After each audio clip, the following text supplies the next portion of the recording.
10 לאוגוסט 2006, תז באב תשס"ו, מראיינים את גברת הניה גרינפלד מתל אביב, מראיינת מרים אביעזר.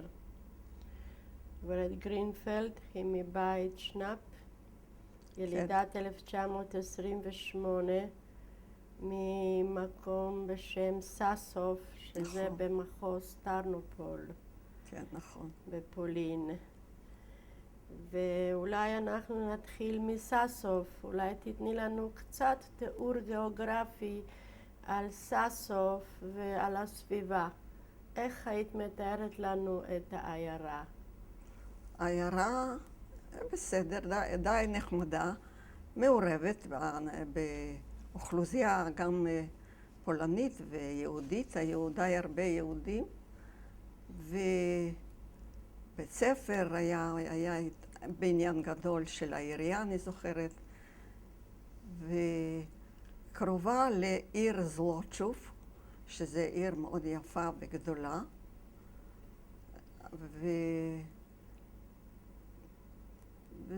לא היו שם דברים מיוחדים, אבל היה לנו בית גדול שגרו בה 3 משפחות, כולנו משפחה אחת. זה היה איזה ירושה וחדר ושתי חדרים, אפשר להגיד, והיה לנו גם מחסן באותו בית, מחסן של התבואה שאבא, זה היה עסק שלו. אז זה היה בתוך הבית.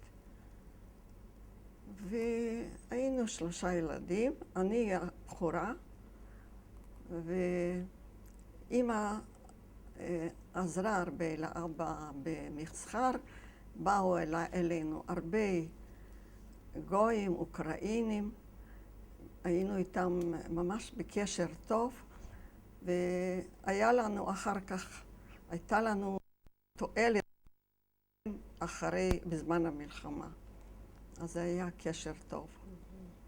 היית אומרת שהרבה יהודים גרו שם? הרבה יהודים גרו, והיו חנויות של יהודים, והרבה דתיים, הרבה דתיים. בבית שלי גם כן דתי. אבא לא התגלח, לא עם זקן, אבל לא התגלח, התפלל בוקר, ערב, ובימי שישי הלכנו עם ילדים, כולנו לבית כנסת. היה בית כנסת אחד גדול, יפה, ואחד היה מין כזה שול כזה שבאו יום יום. ובחגים הלכו לבית כנסת הגדול, והיו שם חתונות. אני זוכרת, רצנו לראות איך מתקיימת החופה מתחת לשמיים, הכל היה טוב. ממש חיים שקטים. ואין שום מיוחד. הייתה לי אומנם חברה פולניה מאוד מאוד קרובה, שגרה לא רחוק ממני, ואיתה כמעט הייתי כל חג, הייתי איתם. בייחוד בקריסמס עזרתי להם לקשט את העץ, וידעתי את כל השירים, והייתי מאוד קשורה אליה, יותר מאשר לחברות היהודיות. זה היה חיים טובים, לא היו בעיות. הלכתי אחר כך לכיתה א' בבית ספר עממי רגיל, אבל המנהל היה אנטישמי. זה היה ממש בולט, והתבטאות שלו, אני סבלתי נורא ממנו. והיו די הרבה יהודים, היו מעורבים, בית ספר לא יהודי. והרגשתי את האנטישמיות, אבל טוב, זה מה יש. איך זה התבטא, האנטישמיות? בבקשה? באיזה צורה זה התבטא? הוא תמיד הציק לי תמיד תסתכלי עליי ואל תסתכלי פה ושם. ואני קצת ביישנית, אז אולי זה גם כן היה נדמה לו שאני מפחדת ממנו. אז, אבל לא יודעת, אנטישמי, כולם הרגישו. אבל המורים, כולם היו גויים, לא היו יהודים מורים. הכל היה פולני טהור. וחוץ מזה, אהבתי לדבר פולנית, יידיש דיברו בבית, אבל אני עניתי לאמא ואבא בפולנית.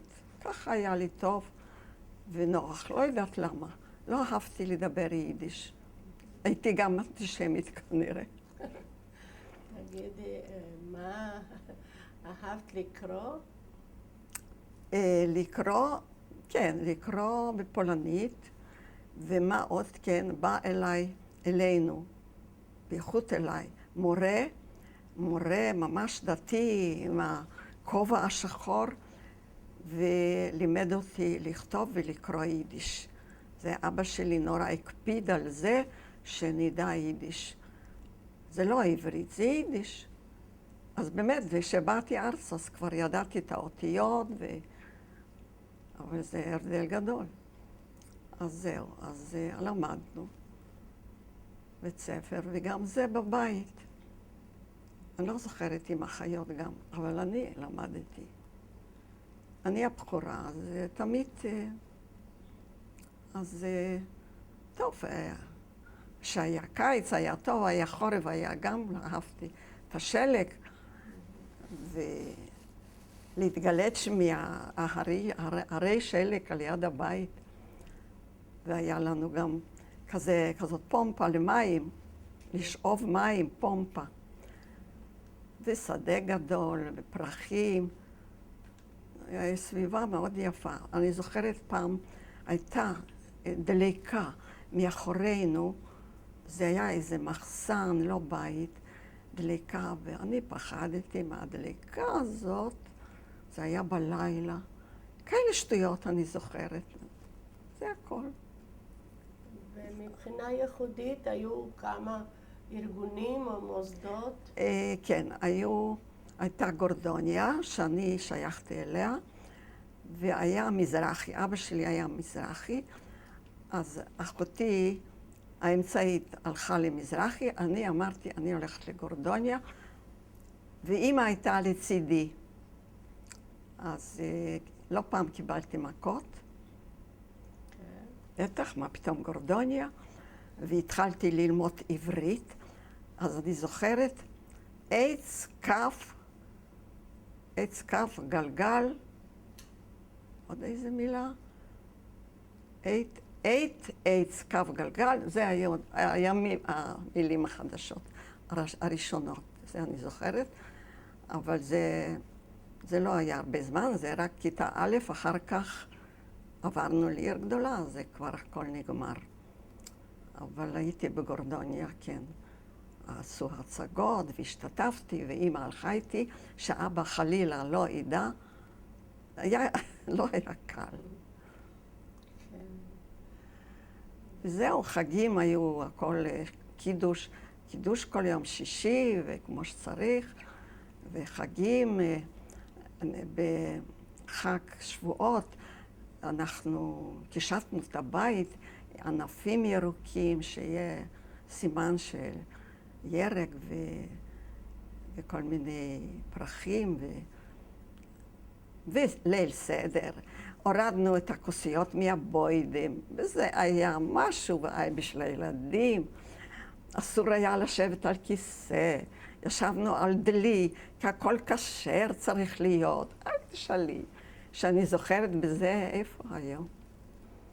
אז באמת, חיים יהודיים טהורים, כמו שצריך, עם כל מה שכתוב. כן. הייתה גם פעילות של קרן קיימת, את זוכרת את הקופסה הכחולה? ממש לא, אבל אחר כך אני ראיתי שיש יהודים בודדים שקמים ונוסעים לפלסטינה, מסאסוב. והייתה לי משפחה של אימא, שאח שלה התחתן עם שם עם אחת, ואחותה התחתנה, אפילו עם בן דוד, שזה לא היה טוב, התחתנה, ונסעו לפלסטינה, זה אני זוכרת.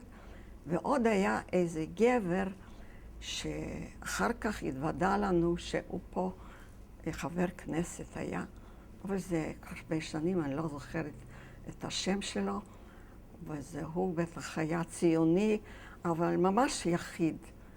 יותר אני לא זוכרת. זה היה הכל. מי שעוד נסע אני לא ראיתי ולא יכולה להגיד בוודאות. רק הזוג הזה, הם פה, היו פה. זה היה שנות 30. בפעילות שלכם בגורדוניה, דיברתם על פלסטינה, על ארץ ישראל? כן, כן, כמובן, גורדוניה, בטח, אמרתי לך, התחלנו ללמוד עברית, קנו לנו ספרים, ולא דיברו בשביל לנסוע. כן, אבל שיש דבר כזה, ציונות, ויש לנו ארץ רחוקה, פלסטינה, אבל שלהגידו בואו ניסע לשם, זה לא, שקט, פולניה. כלומר, לא היה פופולרי לבוא לישראל. לא, בכלל לא. מעט, ממש טיפות. מה היה התוכן של הפעילות שלכם בגורדוניה? לא, תראי, היה לנו שיעורים, עשינו הצגות,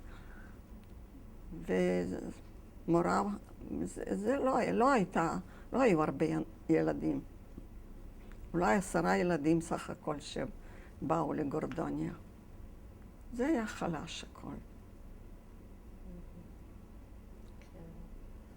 זהו, זה היה סאסו. תספרי לנו קצת על אבא. יצחק, נכון? בבקשה? תספרי לנו קצת על אבא. על אבא. על אבא. קראו לו יצחק, נכון? לא הזכרתי את אבא, כן, הזכרתי שהוא לא התגלח, הוא היה מתפלל והיה דתי, אפשר להגיד, לא ש"ס ולא זה, אבל דתי, ושמר ללכת לבית כנסת כל יום ובחגים בכלל, והיה מאוד מוכשר, היה סוחר. הוא אמר שהוא למד בעצמו לכתוב ולקרוא, הוא לא הלך לבית ספר. אז אבא שלו, את הסבא לא הכרתי, כנראה שהוא נפטר צעיר, רק הייתה לו אימא, והייתה גרה גם בסאסוף, והיו לו 4 אחים, 3 אחים, לאמא היו 4, ולא היינו כולנו ביחד, גם התפזרו, כל אחד במקום שלו, אבל את האחים כבר הכרתי יותר בברודה.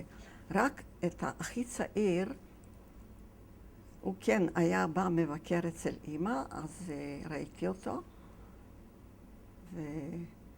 והוא שרד, הוא עם אשתו, היו באיזה מחבוא אצל גויים, היה להם מזל, ואחר כך הוא נסע לאמריקה.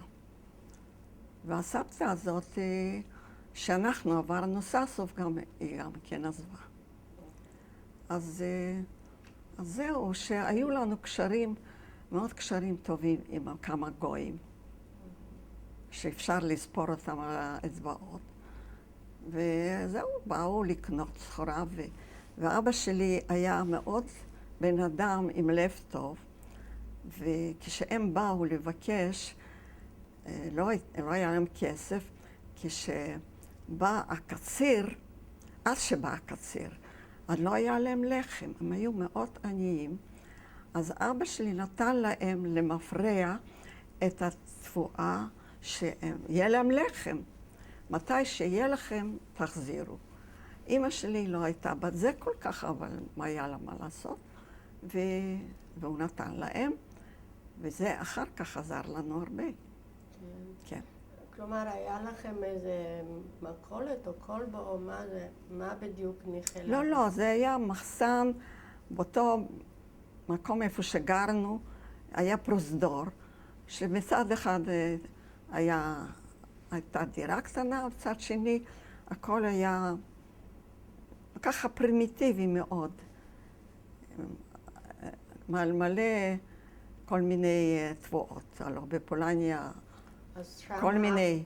אבא היה מוכר את זה שם?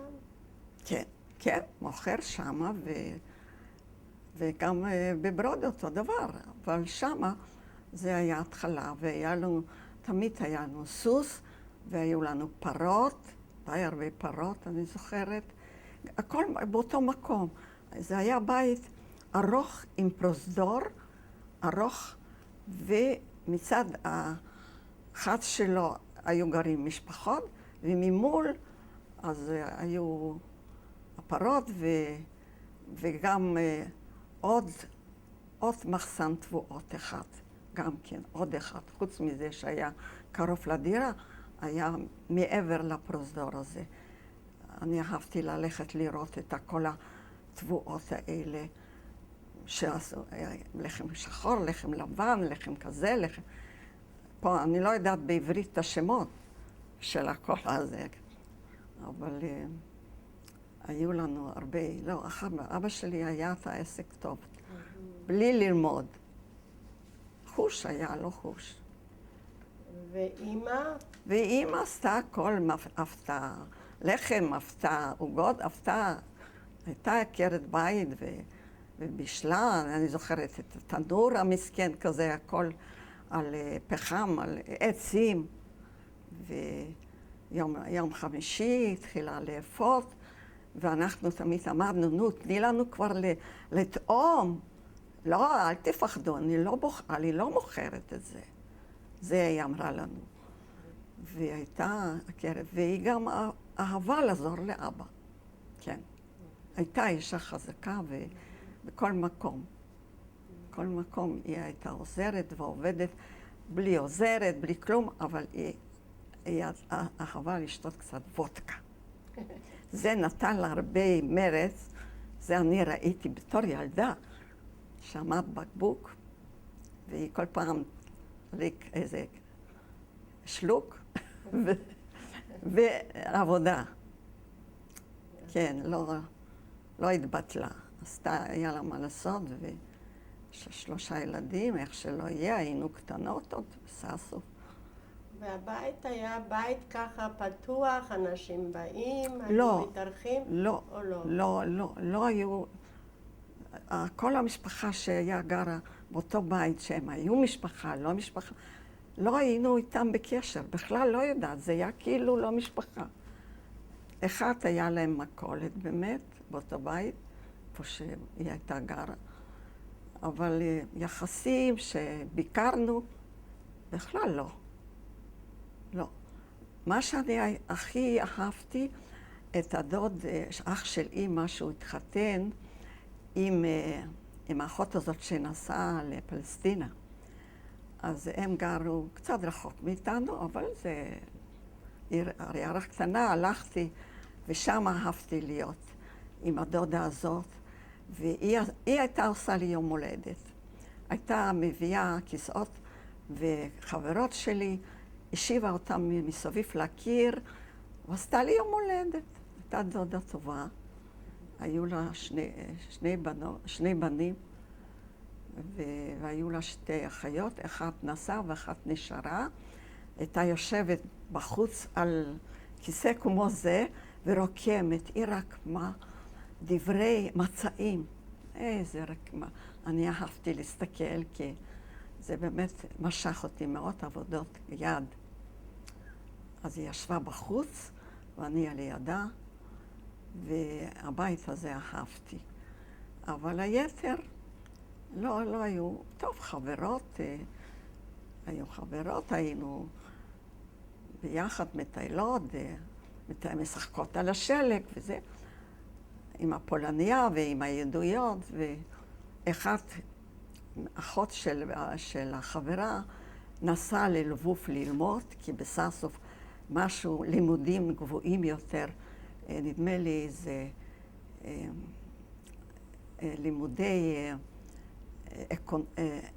גסטרונומיים, אז שהוא אהבה, והיא נסעה ללבוב ללמוד, והיא הייתה יותר גדולה, ואהבתי לבוא לבית. היה להם רדיו קטן, זה היה, לנו היה רק גרמופון, עם כזה, כמו עכשיו אוהבים, עם תקליטים, וכל השירים ביידיש, ואני אהבתי לשבת על יד זה ולשמוע.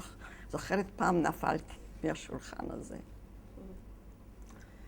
חוויות. אבל איך אני זוכרת? אני זוכרת, הביאו פוני, ואני עם אחותי הצטלמנו בפסח, קנו לנו נעליים, שמלות, והצטלמנו עם הפוני הזה. זהו. הזכרת את אחות של בעלך שנסעה לפלסטינה? לא, של בעלי. לא, זה היה גיסה של אימא שלי. אח שלה התחתן עם אחותה. נו, איך אני אגיד את זה? כן, אוקיי. כן, גיסה של אימא, לא שלי. כן. כן, אני זוכרת אותה, היה לה שר מקורזל כזה. והיא נסעה לפלסטינה?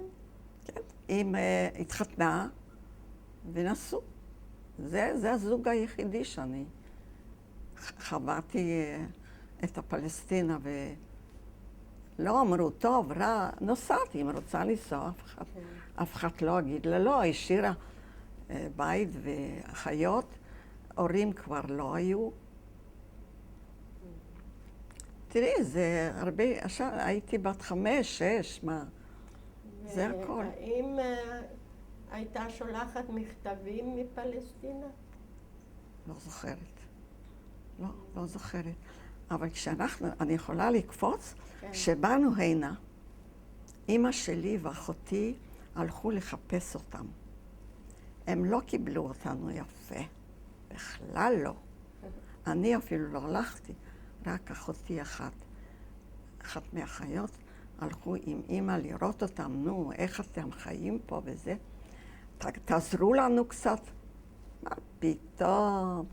כאילו זרים, לא יודעת, ככה אמא סיפרה. זה אני זוכרת. בתל אביב, באיזה מקום. כן. אז נחזור לסאסוב. אתם, הבנתי שהיה לכם קשר טוב עם הגויים. כן. כן, עם הגויים, אפילו לא מקומיים. אני אומרת לכם, היו באים מכפרים רחוקים לאבא שלי לקנות את החיטה, ובאו, כן, באו אלינו מרחוק, מכפרים רחוקים. אבל ככה במיוחד, רק אני הייתי לפולניה הזאת. ההורים שלי לא, אבל אני אהבתי את הפולניה. כן.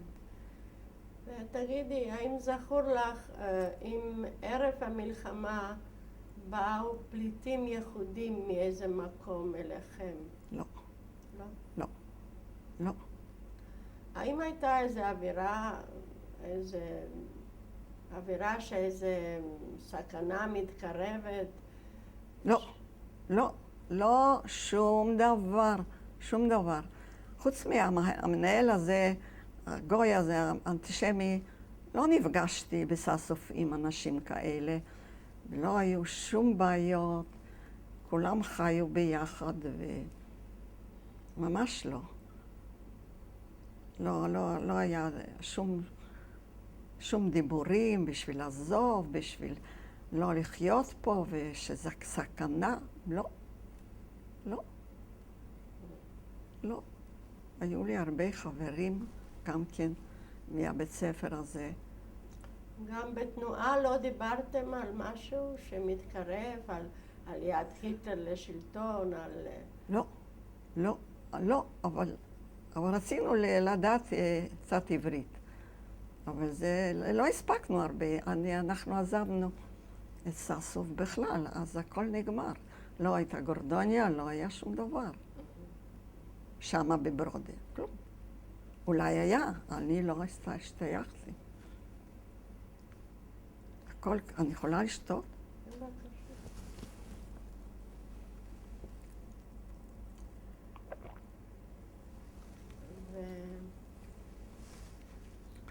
לא היה שום סימן על פלסטינה. אמרתי פלסטינה, אבל מה זה, מה בדיוק, מה הולך פה? הם אמרו, תלכו לפלסטינה, היו כאלה שם, תלכו לפלסטינה, נו, אבל מה, אנחנו לא רצינו, לא ידענו על מה מדברים, תלכו לפלסטינה. עכשיו אומרים לנו לחזור לשם, נכון? כן. תלכו לפלסטינה, כן, אמרו. תגידי, ומתי פרצה מלחמה אצלכם?